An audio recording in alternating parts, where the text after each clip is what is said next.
நீங்கள் பார்த்துக் கொண்டிருப்பது உங்கள் விஜய். ஆபரேஷனுக்கு அப்புறம் சாப்பாடெல்லாம் எப்படி? அதெல்லாம் என்ன வேணாலும் சாப்பிடலாம்னு சொல்லிருக்காருமா. மகேஷையும் அமலாவையும் நினைச்சாதான். இத பாருங்க, கோர்ட்டு கேஸ் எல்லாத்தையும் மூட்டை கட்டி வச்சுட்டு அமலாவை உங்களுக்கு ஒரு நல்ல மருமகளா, உங்க பையனுக்கு ஒரு நல்ல பொண்டாட்டியாவும் வாழறதுக்கான எல்லா ஏற்பாட்டையும் பண்ணி நான் அனுப்பி வைக்கிறேன். போதுமாமா? ரொம்ப சந்தோஷம்.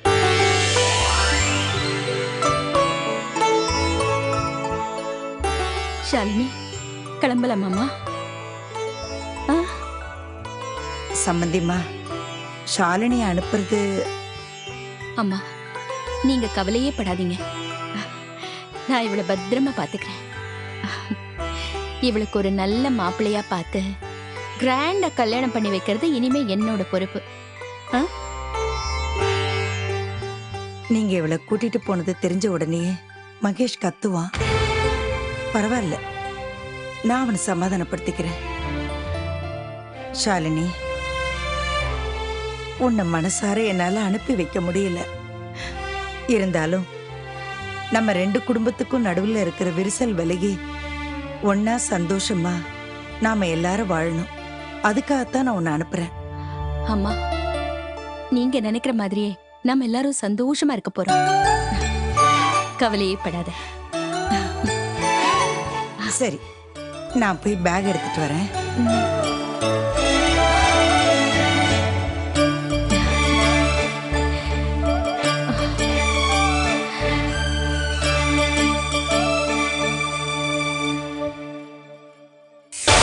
பேப்பர்ல விளம்பரம் பார்த்து ஒரு பொண்ணு கிட்னி கொடுக்க வந்துட்டா. இல்லனா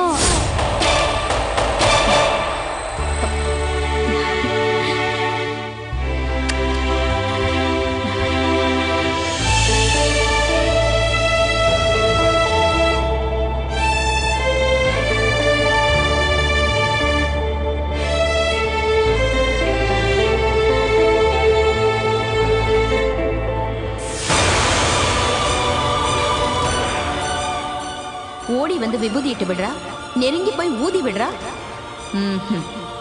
ஏதோ தப்பா இருக்கு.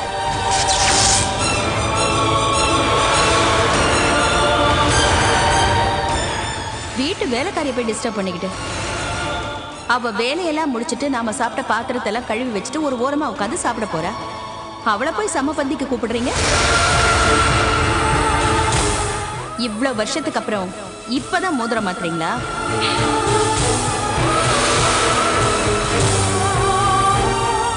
யாருக்கும் பயன்படாத பொருளோட இரு. நீயும் இந்த பூமியில ஒரு வேஸ்ட் திங் தானே. ஐ மீன் குப்பை.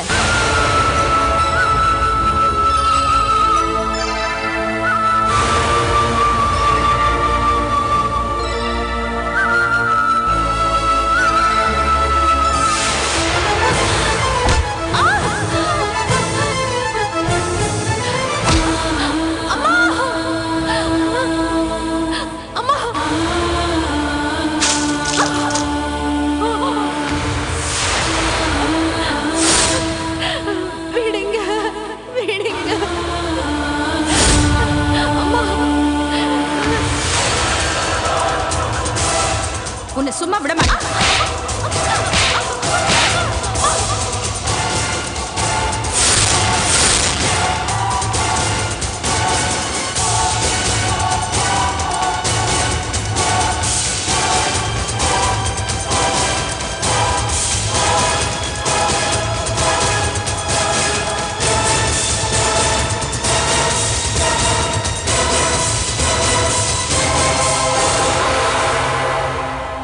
அண்ணன் தங்கச்சி உறவை கோணலா திங்க் பண்ணாத. நீ எதுக்கு ரபிஷா திங்க் பண்ற? உன் மனசை மாத்திக்கிறது நம்ம பொண்ணோட வாழ்க்கைக்கு நல்லா இருக்கும். நீங்க இப்ப செய்யறதுக்கெல்லாம் பதில் சொல்ல வேண்டிய நாள் வரும். ஆனா அன்னைக்கு உங்ககிட்ட எந்த பதிலும் இருக்காது. ஏன்னா அது உங்க நாளா இருக்காது.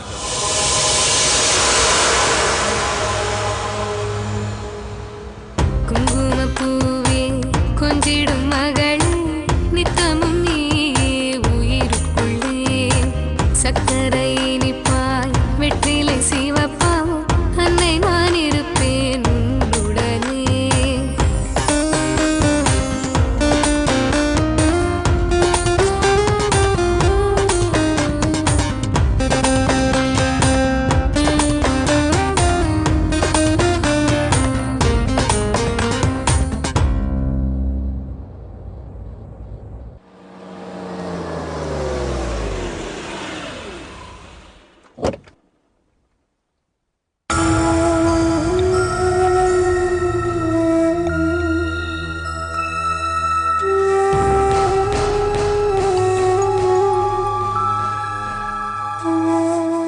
வாமா.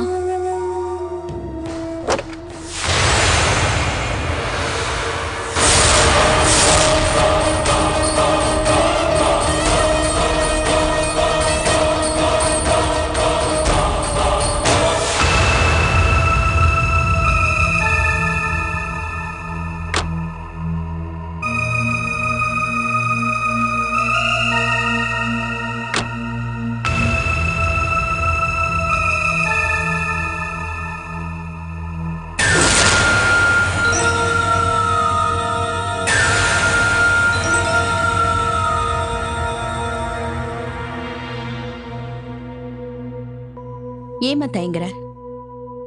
நானே உன்னை இந்த வீட்ல இருந்து எத்தனை வாட்டி விரட்டி விட்டுருக்கேன். நான் இப்ப மனப்பூர்வமா சொல்றேன், வா.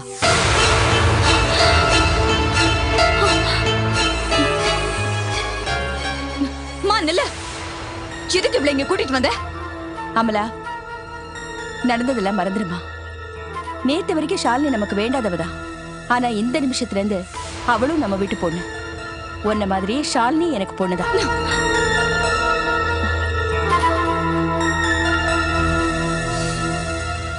என் வயத்துல பிறக்காத ஒரு பொண்ணு.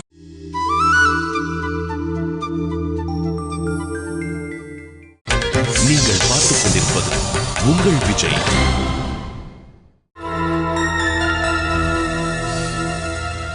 என் வயத்துல பிறக்காத ஒரு பொண்ணு.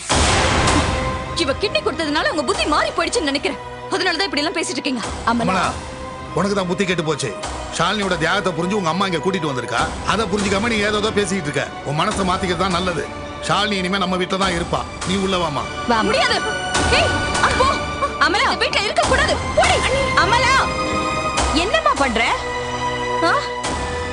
இத பாரு, ஷாலினி இங்க இருக்கிறதுனால உனக்கு எந்த பிரச்சனையும் வராது. அப்போ என்ன விட உங்களுக்கு இவதான் முக்கியமா போயிட்டால? அப்படி இல்லடா, நீ தாண்டா எனக்கு முக்கியம். அதே மாதிரி அம்மா உனக்கு முக்கியம் இல்ல? அம்மா பேச்சு கேப்பல? சொல்லு, நான் சொல்றது கேப். இத்தனை நாள் அப்படித்தானே கேட்டுட்டு இருக்க. அப்போ இனிமே ஷாலினி நம்ம வீட்டுல தான் இருப்பா. முடியாது அமலா, அம்மாக்கு ஸ்ட்ரகிள் கொடுக்காதடா ப்ளீஸ்டா. இத பாரு, ஷாலினி கல்யாணம் ஆகி அவ புருஷ வீட்டுக்கு போற வரைக்கும் இதுதான் அவளுக்கு பிறந்த வீடு. நீதான் அவ கூட பிறந்தவ. இவ்வளவு மாதிரி ஒரு கேடு கெட்டவளை என் கூட பிறந்தவளை நான் ஏத்துக்க மாட்டேன். ஏத்துக்க மாட்டேன் அமலா, ப்ளீஸ் சொன்ன கேளு. இத பாரு, ஷாலினியை நாம இப்பவும் புரிஞ்சுக்கலன்னா இந்த ஜென்மத்துல மட்டும் இல்ல, அடுத்த ஜென்மத்திலே நமக்கு நிம்மதியே கிடைக்காது.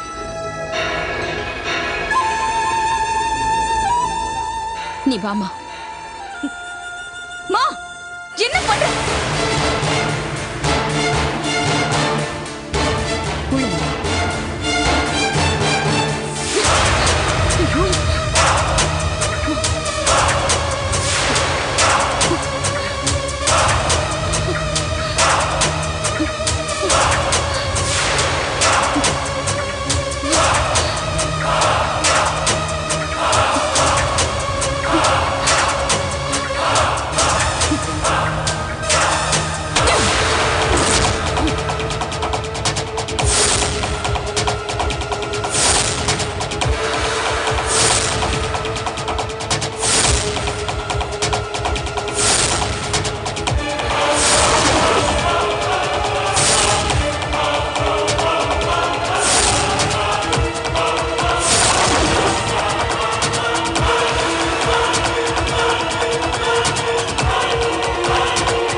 என்னம்மா, வழக்கமா பைக் சத்தம் கேட்டோம்னா ஷாலினி வாசலுக்கு வந்துருவா.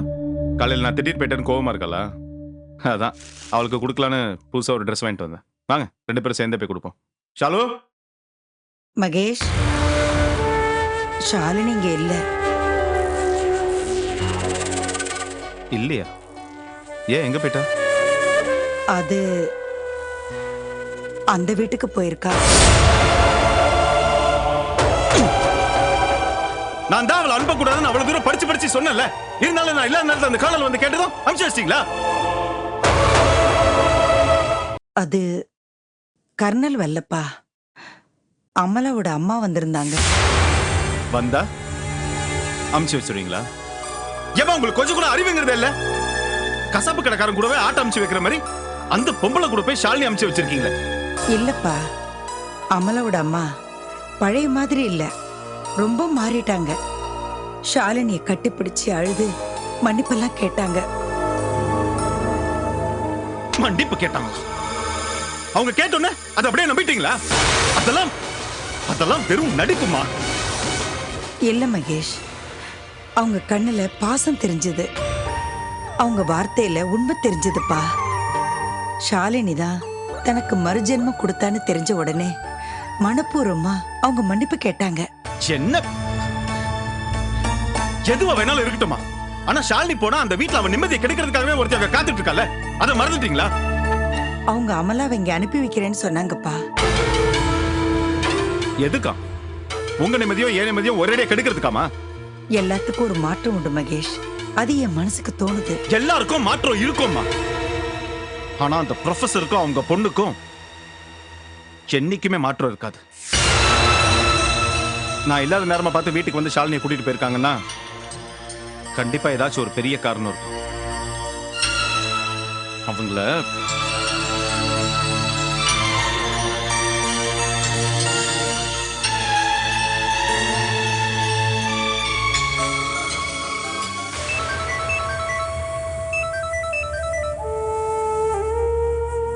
ஹலோ, ஷாலினி அந்த வீட்டுக்கு அனுப்ப முடியாதுன்னு நீங்க கேட்டப்பவே என் முடிவை நான் உறுதியா சொல்லிட்டேன்ல. இருந்தாலும் நான் வீட்டுல இருந்த நேரமா பார்த்தா அந்த அம்மா இங்க வந்து அழுது புலம்பி நாடகம் ஆடி ஷாலினி அங்க கூட்டிட்டு போயிருக்காங்க. எதுக்கு சார்? ஷாலினியை குடும்பப்படுத்தவா இல்ல ஒரே அவளை கொலை பண்றதுக்கா? இல்ல மகேஷ், ஒரு அம்மாவோட பாசத்தை அவளுக்கு கொடுக்கறதுக்காக தான் ஜெயந்தி ஷாலினியை கூட்டிட்டு போயிருக்கோம். அதான் அன்பை காட்டுறதுக்கு அம்மாவும் பாசத்தை காட்டுறதுக்கு அண்ணனும் இங்க இருக்கும்ல. தெரியுது மகேஷ், இவ்வளவு நாளா ஜெயந்தி ஷாலினிக்கு செஞ்ச கொடுமைகளுக்கு பிராயச்சித்த செய்யத்தான் அவளை வீட்டுக்கு அழைச்சிட்டு போயிருக்கா. இத பாருங்க சார், அமலானால மட்டும் அவளுக்கு ஏதாச்சும் ஒரு கவலைப்படாத மகேஷ், ஷாலினி இங்கிருந்து கூட்டிட்டு போன ஜெயந்தி அமலாவை அங்கிருந்து உன் வீட்டுக்கு அனுப்பி வச்சிருவோம். என்ன சார் இது? என்ன குடுக்கல் வாங்கலா? என்னமோ பிசினஸ் பேசுற மாதிரி பேசிட்டு இருக்கீங்க. இது என் தங்கச்சியோட வாழ்க்கை. மகேஷ், மனுஷங்க எப்பவுமே ஒரே மாதிரி இருக்கிறது இல்லை. சந்தர்ப்ப சூழ்நிலையை பொறுத்து அவங்க மனநிலை மாறிக்கிட்டே தான் இருக்கும். ஜெயந்தி பாவம் வாழ்க்கையில எவ்வளோ கஷ்டங்களை அனுபவிச்சுட்டா. ஆனா இப்பதான் ஷாலினி மூலமா நல்லது எது கெட்டது எதுன்னு தெரிஞ்சுக்கூடிய அளவுக்கு அவ மனசுல பக்குவம் வந்திருக்கு, அவளுக்கு ஒரு அனுபவமும் வந்திருக்கு. அதனால தான் சொல்றேன் மகேஷ், என் மனசுல ஜெயந்தி நிச்சயமா திருந்திட்டாங்கிற நம்பிக்கை இருக்குப்பா. மகேஷ், ஜெயந்தி ஷாலினிக்கு தன்னோட வீட்டுல மட்டும் இல்லப்பா, தன்னோட இதயத்திலையும் இடம் கொடுத்துருக்கா. அதனால தான் நான் நிச்சயமா சொல்றேன், ஜெயந்தியால ஷாலினிக்கு இனிமே எந்த பிரச்சனையும் வராது. வச்சுட்டுமா?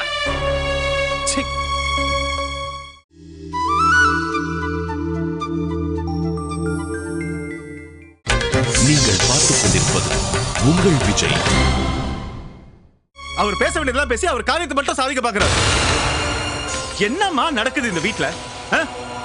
இத்தனை நாளா திருநாதவங்க, ஷாலினிக்கு ஒரு நல்லதே நடக்கூடாதுன்னு நினைச்சவங்க, அவளை கொலையை பண்ணணும்னு துணிஞ்சவங்க, திடீர்னு ஒரு நாள் வந்து சென்டிமெண்டா பேசுறது, அவங்க பேச்ச நம்பி நம்ம வீட்டு போனா அவங்க வீட்டுக்கு அனுப்பிச்சு வச்சிருக்கீங்க.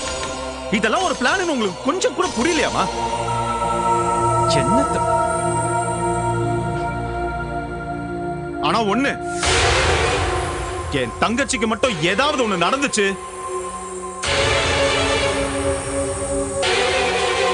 அங்க யாரையுமே நான் உயிரோட விட மாட்டேன், சொல்லிட்டேன்.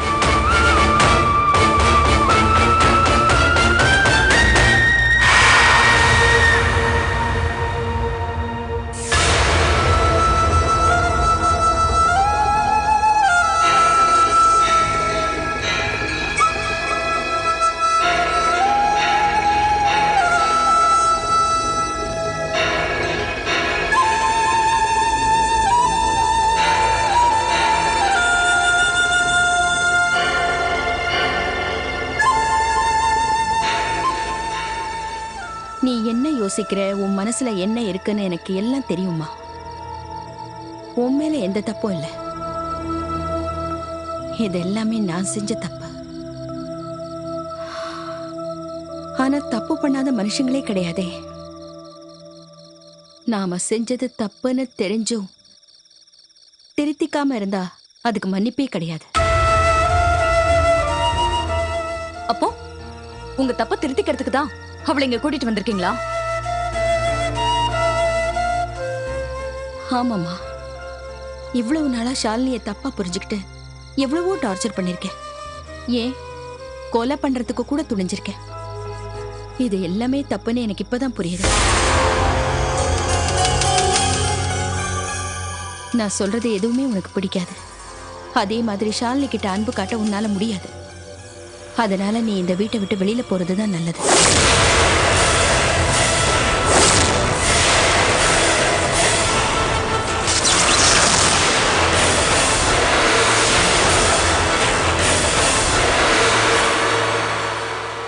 முதல்ல என் புருஷனை என்கிட்ட இருந்து பிரிச்ச, இப்போ எங்க அம்மாவை பிரிக்கலான்னு பாக்குறியா? அது நடக்காதுரி, ஒரு நாளும் நடக்காது.